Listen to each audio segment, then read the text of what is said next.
Thobela nda sanbonani lo chani. Kilo hlono lo lali dwaba honamo according to the Bible. Ke sihlolo samatabelo baheshu. Ke Moredi Warampelani. Now, Judah, Waramatsunyani, we welcome you to According to the Bible, where we tackle the issues of life and of the Bible together. Indeed, this is where we give you solutions and answers according to the Bible. I'm so excited today. We are discussing the altars or kere misamo lidimpepo or na hantle. What does the Bible says? What is the belief? It's andurdule moyo na today. So follow me as I'm welcoming our guests that are going to help us ka tabatsona tsa di altars mpepo le misamo and in Christianity. So we want to know guthi kahle kahle reality 70 said want to hear their view. Come with me as I welcome them and greet them. Sanibonani. Sawubona baba. Kunjani baba? Siyaphila kunjani? Ngiyaphila man. Ngiyaphila Yazi kumnandi kanjani ukubona la.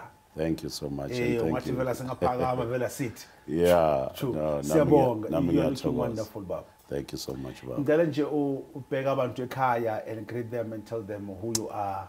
Oh, ngiyabingelela kubo bonke ababukele emakhaya. uPastor Mandla Shabalala we House of Grace Ministries lo khulumayo. Amen. Siyabonga baba. Amen. Mfundisi, Sibonga, the prophet Bishop. of God. Amen. Bishop. Kunjani? Ngiyaphila. Yes, kuhle. siyabonga man. Thank you for allowing us keep on calling you into our studios. Yeah, siyabonga. Yeah, siyachubeka. And this is the part 2 yethu.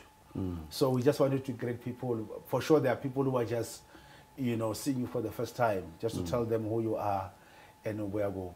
Umprofeti Makecha lo ngibuya eNatal 218 la ngalibalele eMgungundlovu.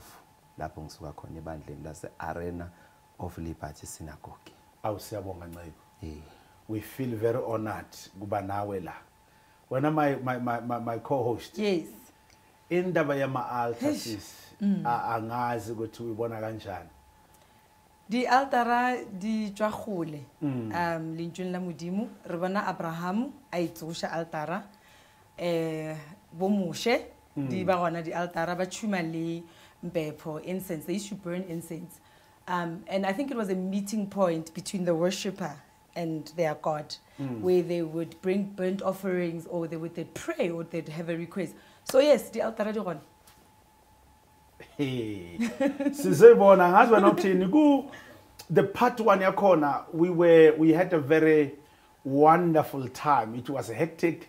I think those who saw it must call my Christianity and ancestors. Now we are coming to part 2 yakhona and it's no Prophet Makecha, sino o Pastor Chabalala unatila, and then manje we are discussing mpepo ne misamo, the altars.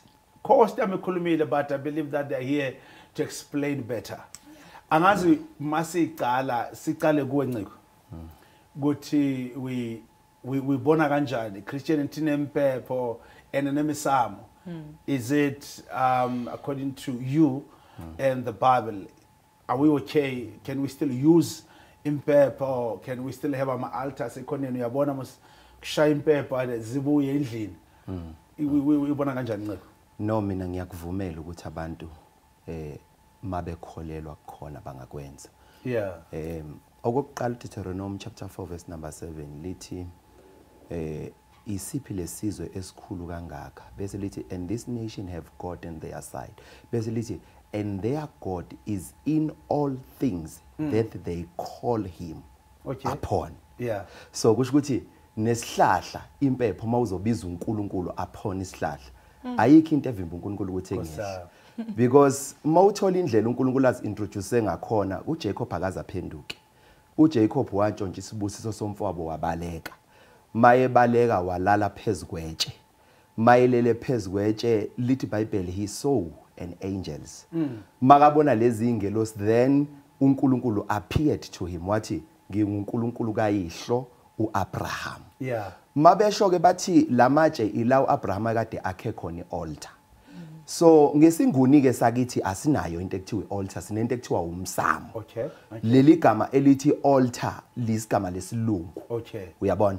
Igama lezihambi elafika nezihambi thina sivele sinawo umsamo. Okay. Uyabona? So and mina ngithi umsamo womuntu, and altar is the system of authorization. Okay. So that way Eli makathandaza afuna uNkulunkulu aphendule ngomlilo, uqale wakhe altar qala. Okay. No Daniel mayifuna uNkulunkulu aphendule uqale wathandaza ama window wabhekisa eJerusalem. Okay. Because Jerusalem is the place of covenant. Okay. So ialtar yila ivumelwane zomndeni if ninayo as a family zigcinwa khona.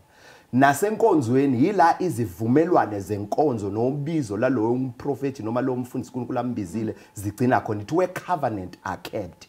So when you pray ungenayi altar, uNkulunkulu kunemthandazo ayiphendula kwi-altar. Ayiphendula nge-altar, angayiphenduli kumuntu as individual.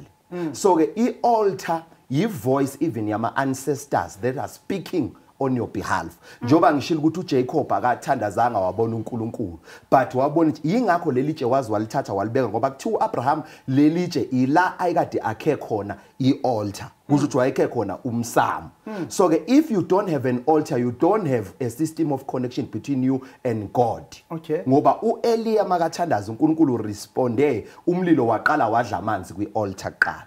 So ke ngiyakholelwa mina ukuthi umsamo umuntu nomuntu akabe nayo indawo yokuhlangana noNkulunkulu ebizwa ngokuthi umsamo. Akuyona into efana igcine esontweni, ngoba nepulpit ise altar ipulpit. Uyabona? So ukuthi altar angikwazi ukuthi esontweni sinepulpit sinomsamo wasesontweni bese ngithi umuntu ekhaya akangabi nawo umsamo. So ke into enza abantu izinto zabo zingalungi ukuthi there is no place of connection la izivumelwane zokhokho bakho zigcinwa khona. Njengoba uNkulunkulu appearisha uhonorisha umunikazi womsamo wayewakhile uAbraham. Ubaba uMakecha nimzwile umprofeta uthi no, there is nothing wrong nemisamo. There can be a communication right there. You can meet God there. So now we want to come to Pastor Chabalala and asitshele ukuthi yena what is the belief yakhe about imisamo nempepha. Ubaba uMakecha sekaqale indaba ya emsamo. So I want to baba wena wibona kanjani? Ngiyabingelela futhi. No, ngiyamuzwa baba. Yeah. Kodwa nginento ethi uNkulunkulu esikholelwa kuye. Yeah. Is a moving God. Yes. Akuyena uNkulunkulu omendawonye. Yeah.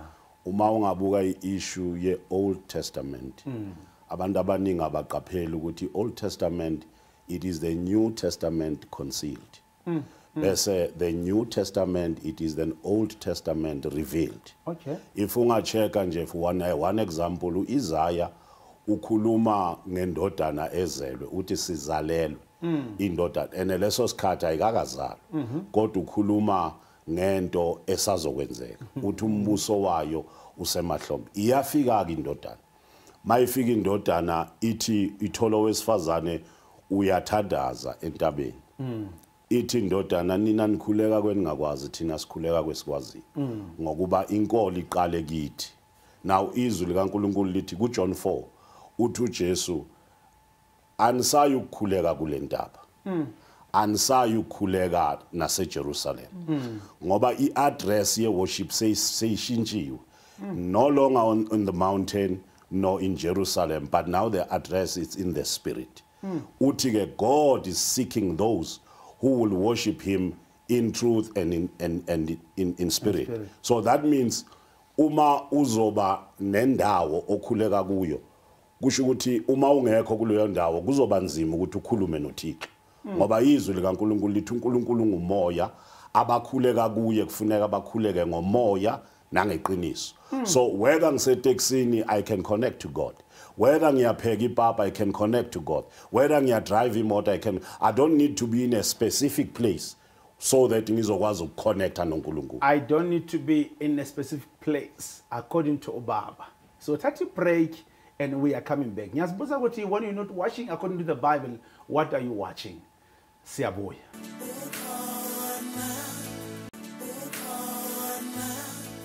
Baburedi mareng re buile ke yona according to the Bible ke mowe re hlahlamolang lentšu la modimo gona go bose wa tuka wa fisha re bolela ka mpepho re bolela ka di altara umsamo baruti ba rena ba re hlahla re sanya ka hlahlo mfundisi wami mfundisi Mageja ngibuye kuwa baba ubaba ushile just after the break ukuthi I-address ishintshile the new covenant or rather the New Testament it seems as if there isn't a need for a physical altar.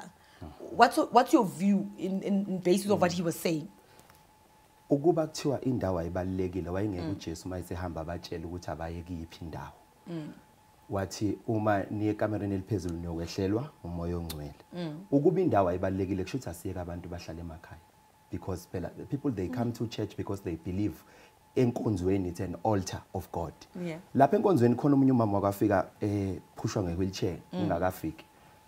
Wafika wangena enkonzweni then wacela amanzi waphuziswa amanzi uthi kwanento emthintayo ethi akasukume wasukuma wama ngezinyawo bathuka bonke abantu hawu ubaba akafiki but usephilile uphiliswa ukuba kwi-altar akuyona because i-altar iqala in the spirit because you cannot build an altar without a spirit and yonke indawo where you invite spirit consistently that place become an altar. Okay. There is why omunye umuntu ayibuza ukuthi mina but nginendawo engithandaza kuyona but izinto azenzeki akushintshi ngelanga elilodwa kube i-altar.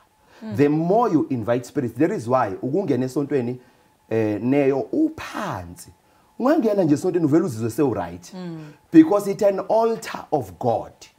Yabona so i-address makathi ishintshile umfundisi wami i-address kuseyiyo is the same address umehluko yi-sacrifice eshintshile ukuthi kwi-Old Testament ubuzela ne-sacrifice in the altar but kwi-New Testament usuphathelwa i-sacrifice because i-altar ubuvela umphongolo kaNkulunkulu khona i-altar nje uphongolo kwakuwumsamo because bekuthi mase bahlulwa bathathe lo mphongolo bawuphathe ngezandla bese bayanqoba wabona uNkulunkulu ukuthi kungenzeka kuthatha isikhathi ukuthi abafike ebona walethe sacrifice because amadodana kaEli angcolile there is no time for sacrifice abamba umphongolo engcolile ashayeka then uNkulunkulu came with another strategy wokuthi i-sacrifice ayivele kimi njengoNkulunkulu bese i-altar uma siyiphiki altar there is why uJesu naye ku Matthew 17 wayeyapha entabeni uma kuukuthi ngempela because uthi uJesu angizange ukuzosusa kodwa ngizogcwalisa so lento yokuthi Old Testament siyithathe kancane as if inama mistake and into eyishoyo azikho right mina ngiyaphikisana nalokho ngithi mina i-altar isasekhona but i-altar vele yakhiwa ngespirit you invite spirit consistently and that place become an altar yingakho sinezindlu zokusontela umuntu angasontele ekhaya ngoba masithi uNkulunkulu is everywhere kusho ukuthi umuntu akathandaze nosesitimeleni asikho isidingo sokuthi ezenkonzweni sizohlanganyela but we come together because there is an altar of God. Mfundisi Hey, angikhuluma kakhulu nje from what you have been listening about. Yes. We bona kanjani Yes, uthini wena? No, I think i-understanding yami sekuthenini njengalokho ngikhuluma angicrush i-Old Testament. Yes. Mangabe ngizwe kahle ngithi i-Old Testament i-testament elisha elifihliwe. Okay. Bese ivulwa ivezwa kwi-testament elisha. That's why ngithe New Testament it's an Old Testament revealed. Okay. To start with baba njengoba baba bekakhuluma ukuthi umama weza waphila kwi-altar. Now uyibuka leyo nto leyo. I-faith leyo nto. And yini faith? I-faith ukuqiniseka kwezinto ezingabona. Okay. I-faith is not visible. Yeah. But ikhona. And most of abantu noJesu abaphilisile beze kuye ngokukholwa bengazi ukuthi bayakholwa. Wesifazana wayeyophe for 12 years wabamba umphetho wendwangu. uJesu azange athi umphetho wengubo yami ukusindisile but wathi ukukholwa kwakho kukusindisile. uBartimeyu impumputhe yathi ndodana kaDavid engahawukela wafika uJesu wathi ngikwenzeleni wathi kuba ngibone wathi uJesu ukukholwa kwakho kukusindisile. So ifaith ngamanye amazwi iqiniso elingabonakali likhona it's a real fact but it's not yet revealed to the five senses. Faith it's the sixth sense if I may put it that way. Yeah. So uma ungenako ukukholwa that's why iBhayibheli lithi ke uNkulunkulu akathokozi ngaphandle kokukholwa Okay. oza kuNkulunkulu umelwe ukukholwa. So uma ngizothatha le handkerchief lami leli ngithi mangiphethe umkhuhlane ngingalithatha ngigcobise ngalo ifaith leyo. Mawuphuza iphanado ifaith leyo.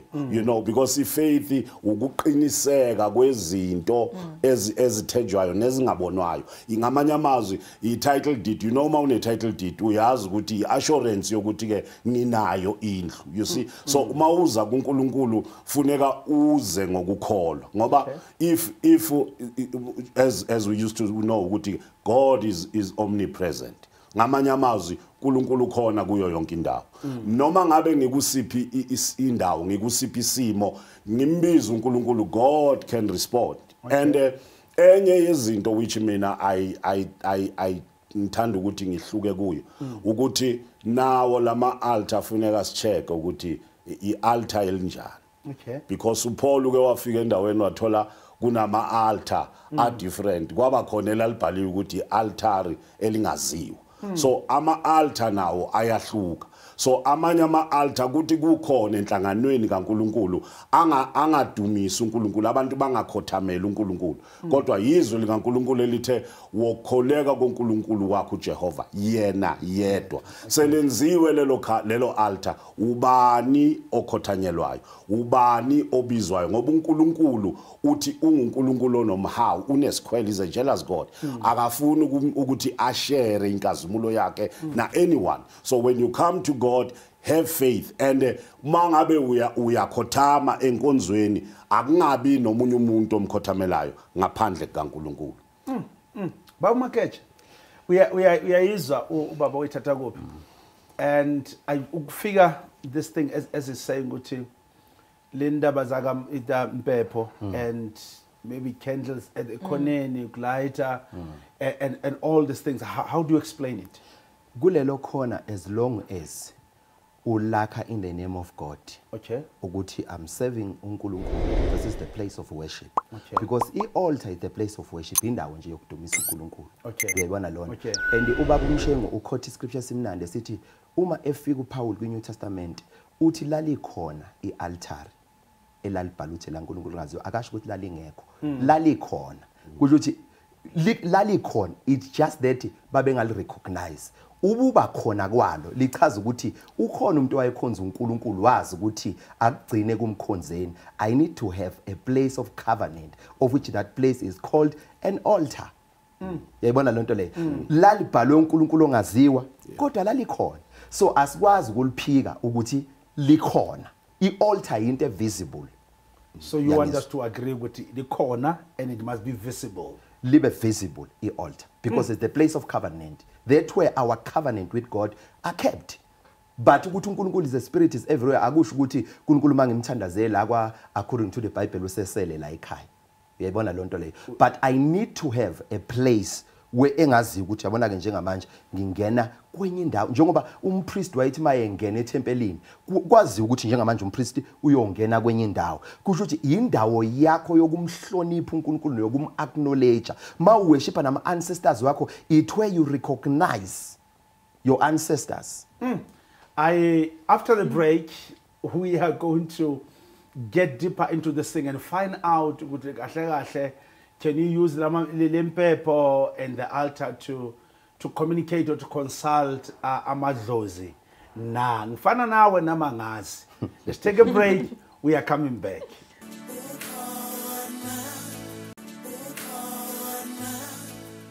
Babukeli emakhaya sibuyile. Yes, it is according to the Bible. Kumnandi kakhulu kuyashisa. Bona siyababuza abafundisi ukuthi siyayishisa impepho o siyaya emsameni o siyenza kanjani? Baba Magesha, ngibuya kuwe. Ngifuna ukwazi mina.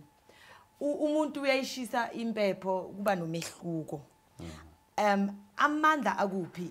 Is the power in umpepho or is the power in God? That's what I want to understand. All right, njengomuntu owumZulu ngichazile ngathi our God can be introduced in everything or in anything. Let me say uye garage ufika ukhethe imoto ethile uhlala kuyona, then uyasho ukuthi by faith I claim this car. You are introducing God in that car. Ingakho uzothi mawusuyithola uyothi hey uNkulunkulu uyisimanga unginikezile yona. But wena osukile wayo introduce uNkulunkulu kuleyo ndawo. So impepho isihlahla esiyidentifywa abantu abathize noma wokhokho bethu njengendlela yokwazi ukuxhumana noNkulunkulu onama ancestors wethu. Sikhumbule ukuthi ama Romans Catholic asinikeza inkolo asinikeza iBhayibheli bayayishisa impepho esontweni because they recognize ama saint wakhona kunabo Saint Anna, Saint ban njengokulandelana kwabo. Kodwa uma bayenza lento bathunqisa impepho kuphela njengokuhlonipha indawo engcwele kaNkulunkulu. Lento ifana nokuthi ungibuza ukuthi leli hlahla leli elithathwayo makushona umuntu liyasebenza noma lisebenza yini ngempela. Yini ngingathathana noma iliphi ihlahla? It because uNkulunkulu wa identify leso sihlahla.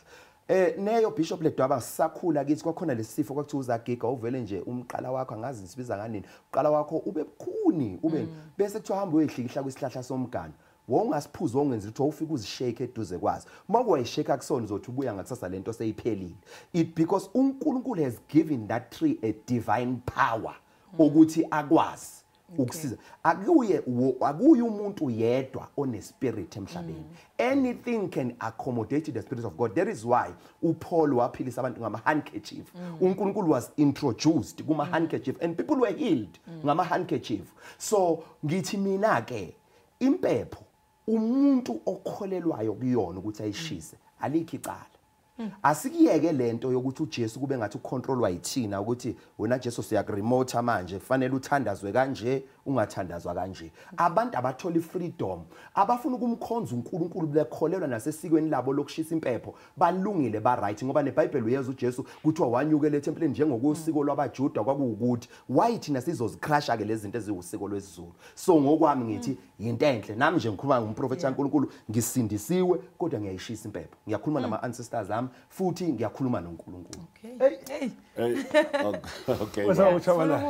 No, as ngingasho ekuqaleni. Yeah. uNkulunkulu esimkhonzayo is a moving God. Yeah. Let's go back to issue ka Moses. Uma uMoses edoubt igift anayo yokukhuluma. Uthi ngizofika kuFaro ngithini ngoba I'm stuttering. uNkulunkulu uthi okay ngizokunikeza umfowenu uAaron but umnika induku.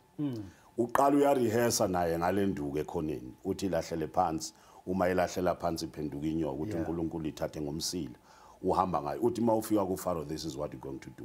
Amanzi uMoses edwaleni ehlane washaya induku kwaphuma amanzi. Ulwandle olubomvu waluvula ngenduku. Yeah. Coming iira ka Moses iira ka Joshua induku ayisekho. Sekabamba umphongolo mabenyathela amanzi eJordan ahlehla amanzi. Kwadlula iira ka Joshua coming to iira ka Jesu awavulwanga amanzi ayikho induku awukho umphongolo uhamba phezukwawo uJesu. That means uJesu was exercising faith because uma uPeter embona athi Nkosi uma kunguwe isho kuba ngizo what uJesu was lithi iBhayibheli ngefocus uPeter ayibheka kuJesu wakwazi ukuhamba emanzini because ifaith yakhe was activated. But ngokususa amehlo kuJesu wacwila and then uJesu member uyambuza ungabazelani wena ukukholwa okuncane because ifaith eyamenza uJesu ukuthi ahambe emanzini. And now ungacheka ke this is what I'm saying, that's why I'm saying God is a moving God. Yeah.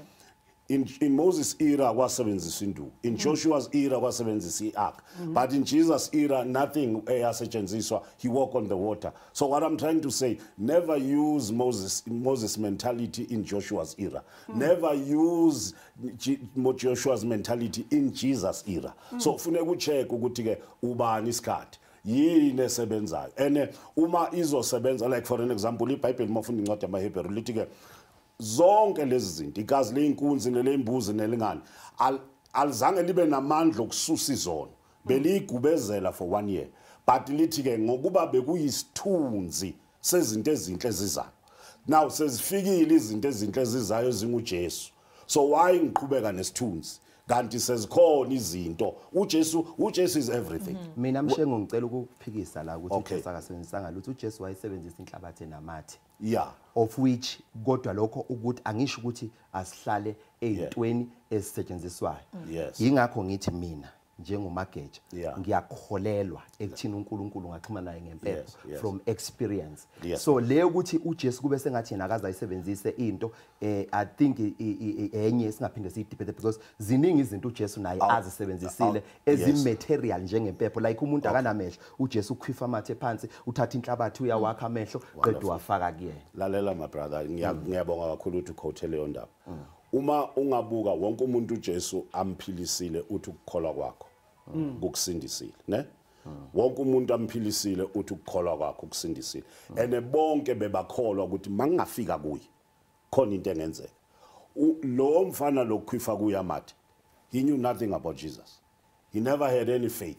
And lithi iBhayibheli uma bembuza uJesu ukuthi ke yini inkinga bone bani njengoba lo mfana ekulesimo uthi uJesu akonanga umuntu akonanga abazali naye akonanga kodwa uNkulunkulu ufuna ukuveza amandla akhe. Now lo mfana lo ngicela uqeda lapha. Okay. Mawubheka izwi likaNkulunkulu lithi ukukholwa kuvela ngokuzwa ukuzwa kuvela ngokuzwa izwi likabani likaNkulunkulu. uJesu uyakhafulela amathe uyamgcobisa umfana. Yabo thina amazayoni singathi isiwasho. Wenza isiwasho uyamgcobisa. Mayiqeda uJesu uyakhuluma. Uthi kulomfana hamba uyogeza. Umfana wezwa ini izwi. Wakholwa kulelozi into engisho ukuthi wakholwa ingoba he act on the word. Ukukholwa kwakhe yiko kwamsindisa akubona amathe amsindisa because ukuba uJesu wamgcobisa wathula wasinda besothi usindiswa amathe. But Jesus had to speak the word. Msheng ngithi ngiyadifa mina uJesu uyisebenzisile into eziphathwayo ngoba nalo wesifazane lithi wawubamba umphetho. Yebo. Ukuba kuthiwa akawubambanga into oyibamba into ephathwayo wawubamba kusho ukuthi wafuna a certain part ephathekayo kuJesu nalo wamanzi wahamba wenza njani wayogeza waya entweni ephathekayo mhlawumbe kuzomela sikulungise kwakona lokho ukuthi ivangeli lezinto ezingaphatheki because kwasidlo senkosi esidlayo siyaphatheka nje sisiphatha ngesandla sisibeke esandleni nomthendeleko nesikuphuzayo siyaphuza ivangeli alikho zingekho izinto eziphathwayo ingakho esontweni sishumela ngama microphone awalinge emoyeni siwaphatha ngezandla yipika ziyaphathwa ama-camera esishutha ngawo iyaphathwa so ke asikwazi ukuthi sithi uJesu ufike ekuthini asikholelwa kulama mics nama ngisho ukuthi asikholelwe ngithi it's a point of contact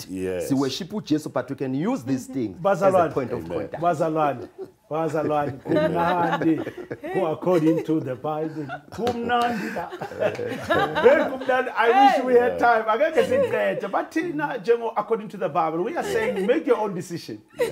Bakhulumile abafundisi Pastor Shabala ukhulumile Prophet Mageja ukhulumile the decision is yours. Babuledi magae go be go tuka go be go fisha a ke tsebe gore go sa bogela according to the Bible o bogetseng re tlisha apostolo ba bagole le bakwele e kgethele na ke tsebe gore o kholela go eng go di altara go eng a ke tsebe fela we'll see you next time on according to the Bible.